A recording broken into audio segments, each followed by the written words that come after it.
Syria में airbase पर हमले से तुर्की भड़क उठा है और इजराइल पर क्या जवाबी अटैक करेंगे अर्दोगन। इन सब के बीच में ग्रीस की एंट्री हो गई है और क्या ग्रीस को भारत वाला राफेल मिल रहा है। जानेंगे जियोपॉलिटिक्स में क्या कुछ चल रहा है। हमेशा की तरह जानने को मिलेगा बहुत कुछ। आइए जानते हैं इन खबरों को विस्तार से। इजराइल से दुश्मनी मोल ले रहे तुर्की को सबसे बड़े जानी दुश्मन ग्रीस ने जोरदार झटका दिया है। इसके साथ ही भूमध्य सागर क्षेत्र में एक नई सामरिक होड़ शुरू हो चुकी है। जहां एक और इजराइल और तुर्की के बीच सीरिया में तनाव चरम पर पहुंच चुका है, वहीं दूसरी तरफ ग्रीस ने अपने सैन्य इतिहास में सबसे बड़ा बदलाव करने का ऐलान किया है। ग्रीस के प्रधानमंत्री क्यारिकोस ने संसद में घोषणा की है कि उनका देश अगले 12 वर्षों में डिफेंस सेक्टर में 25 अरब यूरो यानी कि लगभग 27 अरब अमेरिकी डॉलर खर्च करने का फैसला किया है। इस डिफेंस इन्वेस्टमेंट को आर्चिल्स शील्ड का नाम दिया गया है, जिसका मकसद एक अत्याधुनिक एयर डिफेंस सिस्टम का निर्माण करना है। वहीं ग्रीस के रक्षा मंत्री निकोस डेंडियास ने देश की संसद को बताया कि ग्रीस पारंपरिक रक्षा प्रणालियों से हटकर मोबाइल, आर्टिफिशियल इंटेलिजेंस से ऑपरेट होने वाली मिसाइल सिस्टम, ड्रोन टेक्नोलॉजी और एडवांस कमांड यूनिट पर केंद्रित एक हाई टेक्नोलॉजी नेटवर्क रणनीति की तरफ बढ़ने की योजना बना रहा है। ग्रीस के प्रधानमंत्री ने कहा है कि दुनिया अब उस तरह की जंग का सामना कर रही है जिसकी तैयारी पारंपरिक सेनाओं ने नहीं की है। हम अब एक अलग किस्म के युद्ध की ओर बढ़ रहे हैं। उन्होंने कहा कि हम अब सोच बदल रहे हैं कि एजियन सागर को सिर्फ बेड़े से नहीं बल्कि तकनीकी नेटवर्क से भी सुरक्षित करना होगा। ग्रीस ने 2010 के आर्थिक संकट के बाद अपने डिफेंस खर्च में भारी कटौती कर दी थी और 2018 तक वो लगातार डिफेंस खर्च में कटौती करता रहा, लेकिन अब उसने डिफेंस खर्च में भारी भरकम इजाफा करने की घोषणा की है। ग्रीस, पोलैंड, इस्टोनिया, लातविया के साथ कुछ अन्य नाटो सदस्य भी हैं जिन्होंने जीडीपी पे 3 से ज्यादा रक्षा प्रतिशत खर्च करते हैं। ग्रीक वित्तीय संकट ने एथेंस को अपनी सामाजिक सुरक्षा योजनाओं और रक्षा खर्च में भारी कटौती करने के लिए मजबूर कर दिया था, लेकिन अब एजियन सागर में तुर्की के साथ ऐतिहासिक क्षेत्रीय विवाद और भूमध्य सागर में अंकारा की बढ़ती आक्रामकता का जब मतलब था कि एथेंस लंबे समय तक अपने रक्षा को नजरअंदाज नहीं कर सकता था। अब ग्रीस ने 27 बिलियन अमेरिकी डॉलर के डिफेंस खर्च की घोषणा की है, जिससे वो 12 सालों में अपने देश की रक्षा को मजबूत करेगा। एचिल्स शील्ड ग्रीस की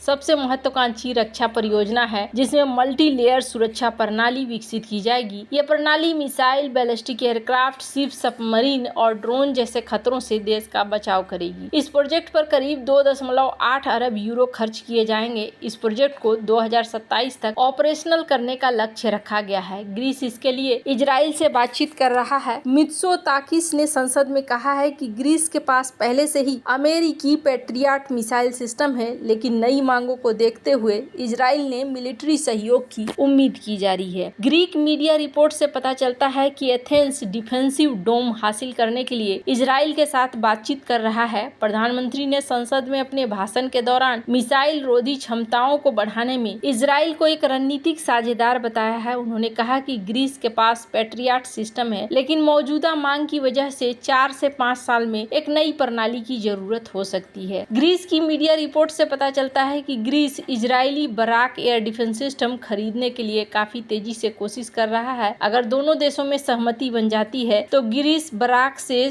पुराने हो चुके सोवियत जमाने के S-300 सिस्टम की जगह तैनात करेगा। बराक एक शॉर्ट रेंज सतह से हवा में मार करने वाली मिसाइल प्रणाली है, जो हवाई जहाज, एंटी शिप मिसाइल और ड्रोन से देश की रक्षा करने में सक्षम है। इसके अलावा फ्रांस, इटली, नॉर्वे भी संभावित साझेदारों में शामिल है। डेंडियास ने कहा कि अब हर विदेशी रक्षा सौदे में 25% ग्रीस की भागीदारी जरूरी होगी, यानी ग्रीस की डिफेंस इंडस्ट्री भी इस प्रोजेक्ट में भागीदार बनेगा। माना जा रहा है कि इस स्ट्रेटजी के पीछे जियोपॉलिटिकल फैक्टर्स हैं, जिसका मकसद तुर्की के आक्रामकता को काउंटर करना है। सीरिया, गाजा और पूर्वी भूमध्य सागर में तुर्की की गतिविधियों ने इजराइल और ग्रीस को एक दूसरे के काफी करीब ला दिया है। तुर्की के राष्ट्रपति रजब तैयब अर्दोगन ने हाल ही में ईद के दौरान कहा था कि या अल्लाह, जायोनिस्ट इजराइल को तबाह कर दो। इसके जवाब में इजरायली विदेश मंत्री गिदोन सार ने उसे खतरनाक तानाशाह करार दिया था। ग्रीस और इजराइल दोनों आईमेक का हिस्सा है, जो भारत, यूएई, सऊदी अरब, इजराइल, ग्रीस, यूरोप को जोड़ने की एक महत्वाकांक्षी प्रोजेक्ट है। तुर्की इस प्रोजेक्ट का विरोध करता है क्योंकि ये प्रोजेक्ट उसे अलग थलग कर देती है। आपको बता दें कि ग्रीस तुर्की के बीच ऐतिहासिक विवाद है, जैसे 1974 का साइप्रस युद्ध, एजियन सागर में गैस भंडारों पर दावा और समुद्री सीमाएं। ऐसे में अगर ग्रीस, भारत और इजराइल एक जैसे देशों के साथ नजदीकी रिश्ता कायम करता है तो तुर्की का परेशान होना निश्चित होगा। हाल ही में भारतीय वायुसेना ने ग्रीस में आयोजित इनिकोस 25 मल्टीनेशनल एयर एक्सरसाइज में हिस्सा लिया, जिस दोनों के संबंधों में और भी मजबूती देखने को मिल रही है। इस तरह की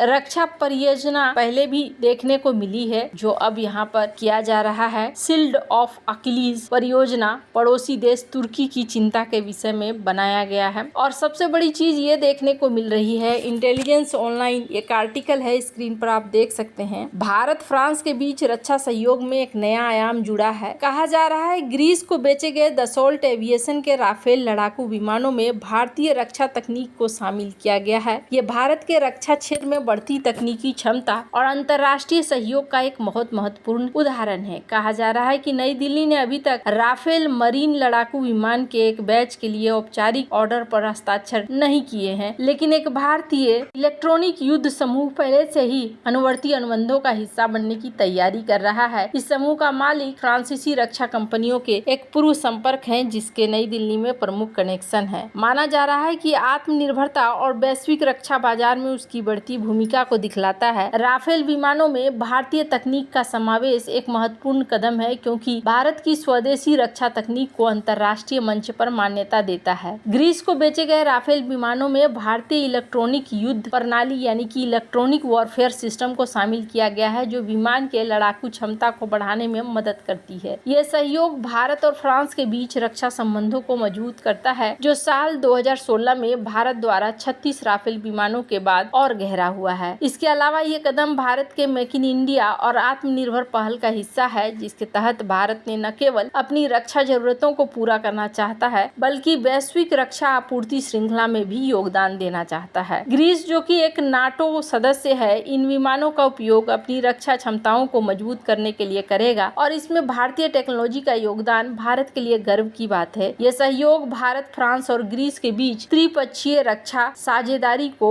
और भी बढ़ावा दे सकता है। भारत के रक्षा क्षेत्र में अंतर्राष्ट्रीय सहयोग का एक ऐतिहासिक उदाहरण भारत और रूस के बीच में सुखोई विमानों का है। अब धीरे धीरे भारत ने जिस तरीके से सुखोई विमानों को अपने ही देश के अंदर बनाना शुरू कर दिया है, वो चीज भारत अब फ्रांस के साथ भी लागू करता हुआ दिख रहा है। फ्रांस भी भारत का एक काफी पुराना साझेदार है और न सिर्फ इतना, बल्कि फ्रांस तो भारत के लिए यूएन सिक्योरिटी काउंसिल में भी जगह बनाने की बात करता है और भी कई परियोजनाएं हैं जिसमें दोनों ही देश साथ मिलकर काम कर रहे हैं, जो आने वाले समय में भारत के महत्व को और भी ज्यादा बढ़ाएगा। वैसे फ्रांस अभी और भी ज्यादा भारत की तरफ आता हुआ भी दिखेगा। आपको क्या लगता है, क्या फ्रांस भारत का एक भरोसेमंद साथी हो सकता है या नहीं? कमेंट कर अपनी राय जरूर बताएं। जल्द मिलते हैं अगले वीडियो में नई खबर के साथ।